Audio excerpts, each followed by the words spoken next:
My name is Teresa, and I'm a codependent, amongst other things. And I wanted to start off by sharing just a little bit of portion out of the Coda Big book, and I'll get into my share. So this actually comes from the first page, chapter one, beginning our journey. Perhaps some of these thoughts are yours. If he or she changed, everything would be all right. I can't control this pain, these people, and what's happening. It's all my fault.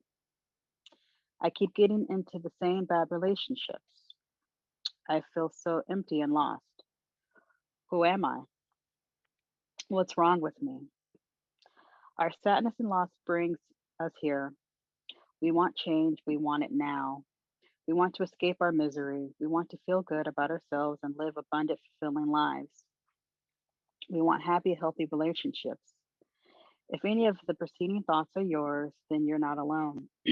Many of us in the Fellowship of Codependents Anonymous have felt deep sadness, anxiety, despair, and depression, and have turned here to each other and a higher power for our sanity to be restored. And for me, I have here highlighted um, I keep getting into the same bad relationships. That was my thought. And in essence, my coda wake up call. Um, why do I keep doing the same thing over and over in my relationships? Why do I keep getting the same results? Why do I keep attracting certain kind of partners in my life? So my coda date is July 31st of 2020. Um, I have a sponsor. I have worked the steps on many occasions, and I sponsor other women in the program of Codependents Anonymous. But I really just want to talk about my journey and how I got here, and just got to the realization that I was codependent because I thought for so long that I was just codependent with my father. He was my initial qualifier, I guess you can say. Um, and I was that codependent that was always looking towards someone, something outside of myself to fulfill me, to love me, to notice me, to validate me, to make me feel whole or secure, all that. And so when I got to the patterns, and particularly, I can see myself in just about every single one of those patterns: denial, low self esteem, compliance, avoidance, definitely. Not so much with control at first. But as time went on and as I did the work over and over again, I can see how it could be a little bit controlling. But um, we want to talk about self love, the journey of self discovery and learning how to love the self. And I I am learning how to do that today. I'm learning what my needs are, what my wants are, how to get those wants and needs fulfilled without putting that responsibility on others and making them my higher power, and making it all about one particular person or relationship, and trying to extract what I think I need from that. Learning about boundaries, um, how to say no and not feel guilty. These are the things that I'm learning, and so much more. So I want to talk a little bit about my coda bottom for a little bit.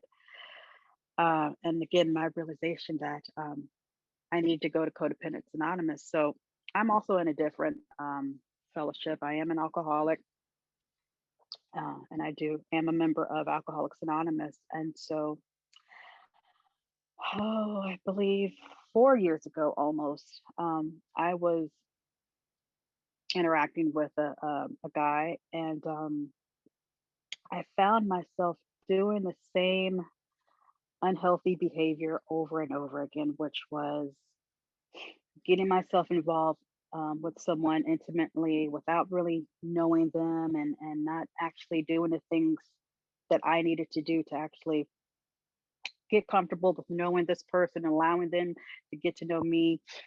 Um, I mean, just off the first face-to-face interaction, I ended up being intimate with this person, and I realized that that was my pattern, that I kept getting myself involved with people that I really didn't know, but I thought that I liked, and ended up having some type of sexual contact with this person. And luckily, at the time, I was going through the 12 steps in my AA program with my sponsor, who had some CoDA knowledge. Thank God. And so we were going through my fifth step, and I was telling her about the situation and what happened and what all transpired. And so she started handing me these pamphlets, and I'm pretty sure the first one she handed me was peeling the onion. And she told me to take it home, to read it, to see if anything in it resonated with me, to come back and we'll talk about it. And so I did. And I started to see through this particular interaction all these codependent behaviors that I had been displaying since the time I was probably 12, 13 years old, and just wanting anybody, somebody to love me. And the lengths I would go to try to get that love.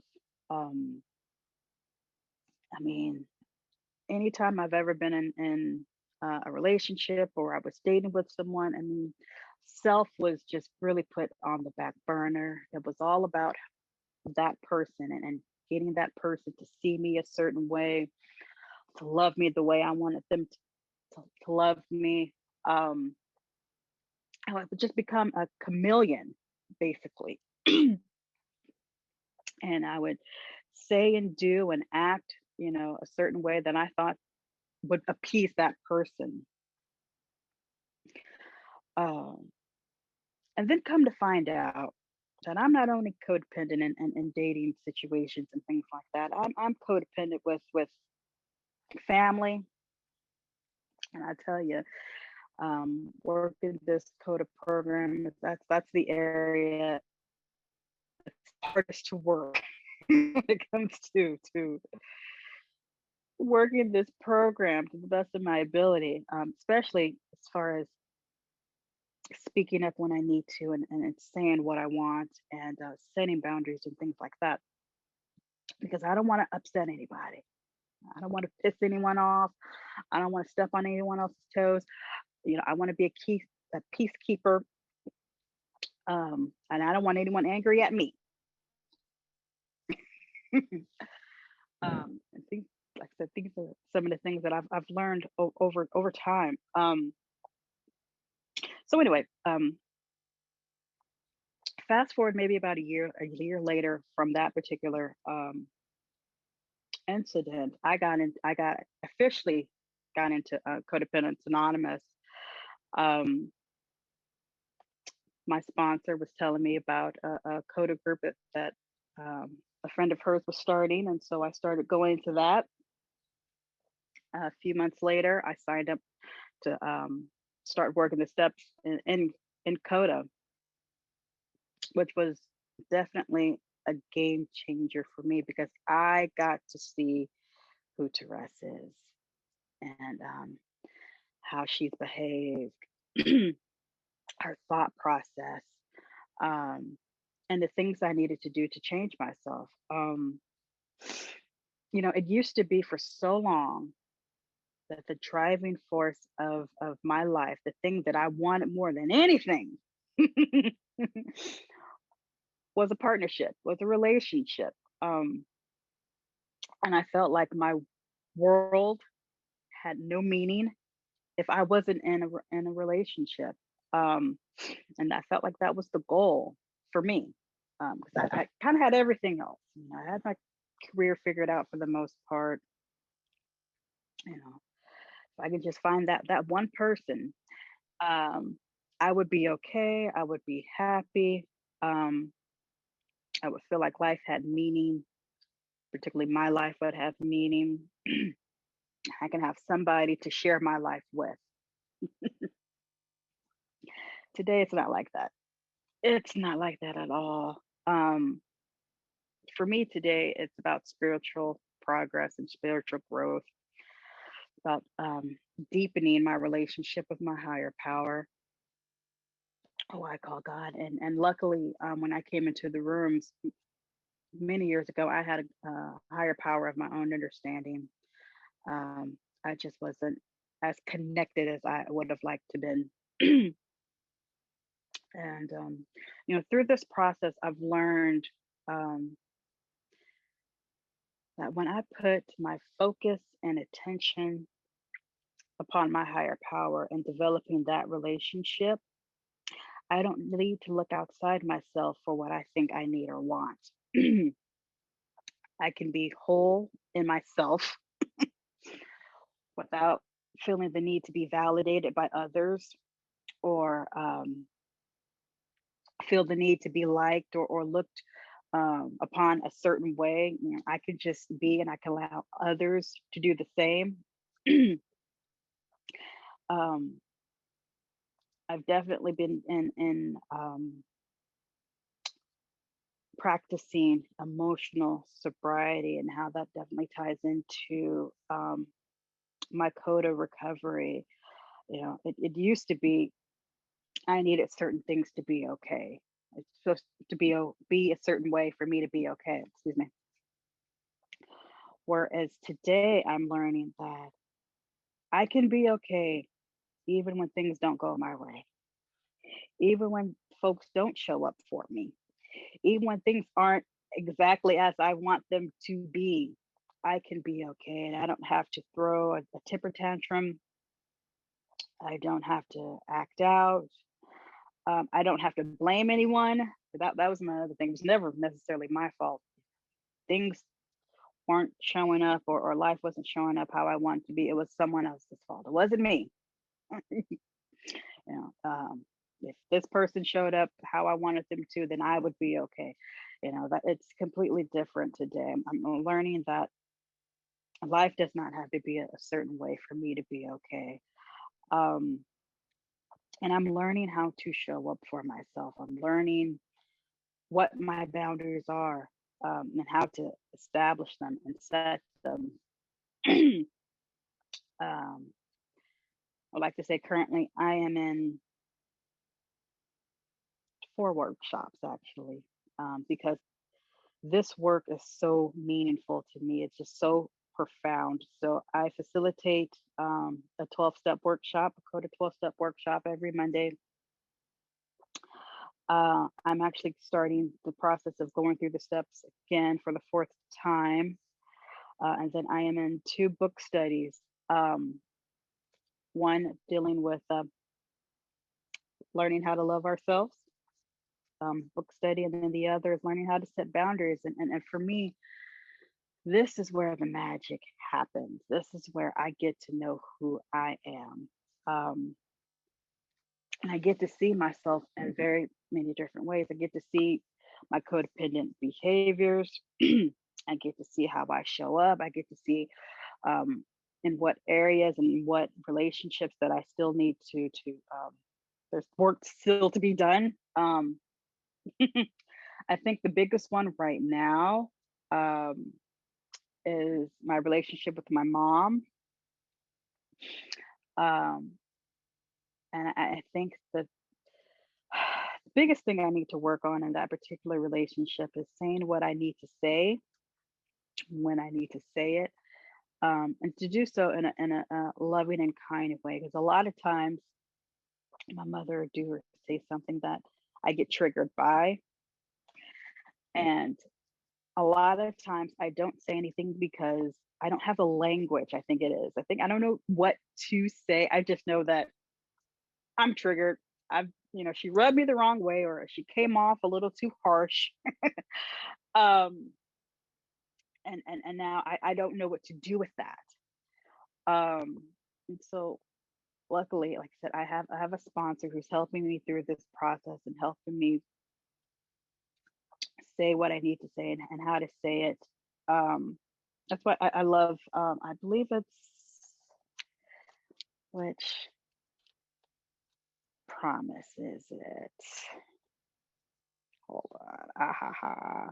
Yes, I have the choice of communicating with my family in a way which is safe for me and respectful of them. Like this is kind of like where I'm living right now, where I'm trying to figure out how to communicate with my mom and say what I need to say without coming off um, disrespectful or in an angry fashion.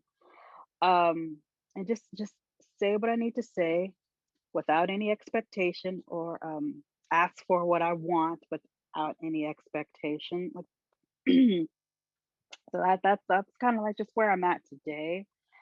But there's so much that I have let go of because of this process. I used to feel so guilty about some of the things that my mom was going through and had to deal with. It felt like I wasn't enough um, because I couldn't help her in a certain way, or I wanted to help her but couldn't. And so, like the guilt and shame of not being able to do more, I have let go of that. Um, Also, I used to take just about anything and everything anyone said or did personally, or internalized it and made it about me. Oh my gosh. Um, or I would get a resentment off of an expectation, and I would just run with that. And I'm learning that everything's about me. Not everything is about me or has to do with me. Um, and nine times out of ten, it's not. It's not. And how others show up is none of my business. Um, how they speak, how they act is none of my business and probably has nothing to do with me. And I would create so much emotional turmoil because of that. Today I don't have to do that. Um, and so I've let go of trying to make everything all about me. Um, or if someone is upset, um, I can allow them to be in that state. They can be upset about whatever it is. I don't have to take on those feelings. Uh, and I used to do that too. Come across someone who's upset for whatever reason, and they snap at me, and I take on that poison, and then ruin everybody else's day with it. I don't have to do that, and then go drink about it. I don't have to do that. I do not have to do that. So, um, as far as loving myself, I do love myself today. I am learning to build a healthy relationship with myself, like I said, with my higher power. And I know when I put my relationship with my higher power first, everything else falls into place. And it doesn't matter how other people are showing up or not. It doesn't matter, what they're saying, what they're doing.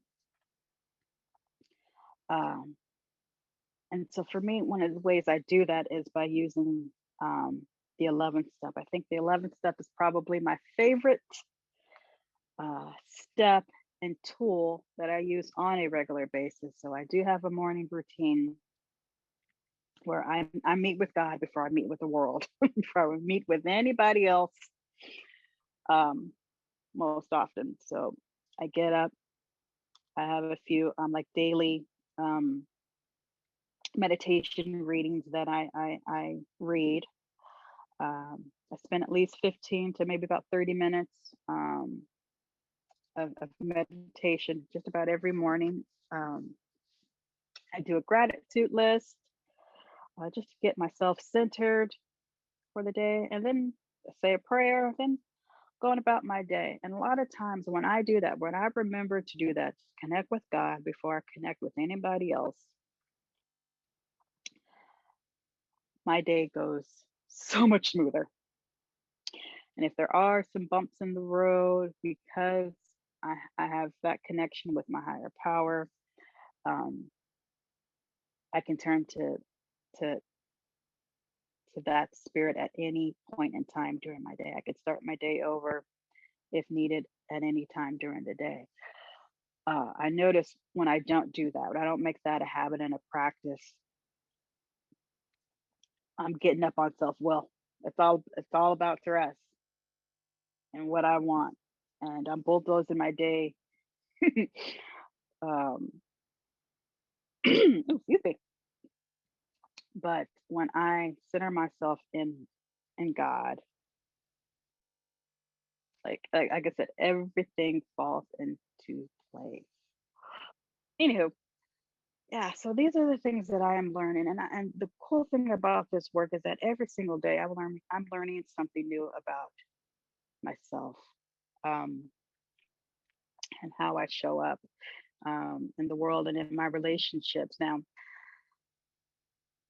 I am not currently in a relationship, and I like it like that for the time being. I am open to um, love and a healthy relationship, but I am not just going to allow anybody just to come in and wreak havoc in my life. But that's how I was. Somebody I saw I thought was cute enough and slick enough, I would just let them into my life and allow them to wreak havoc. Today, I'm very Lord, what's the word I'm looking for? I'm very particular, particular about who I let into my space. Um, I'm very picky about who I let into my space, and right now, um, like I said, I like the fact that I'm single. I'm comfortable in my singlehood. I'm more focused on my spiritual growth and progress. And I just don't want to be healthy in terms of emotionally. I mean, but in every area of my life. Um, today it's more about what God wants for me versus what Therese wants. Um, it's more about how can I show up in a more intimate and loving and supportive way versus just showing up however I so choose. I want to get better. I want to be able to show up as my true and authentic self and love myself. um, that is the driving force of my life today, being healthy in every area of my life. And I'm just so grateful for this program. I hope you all got something out of this share. um, Thank you for allowing me to come out and share my experience, strength, and hope.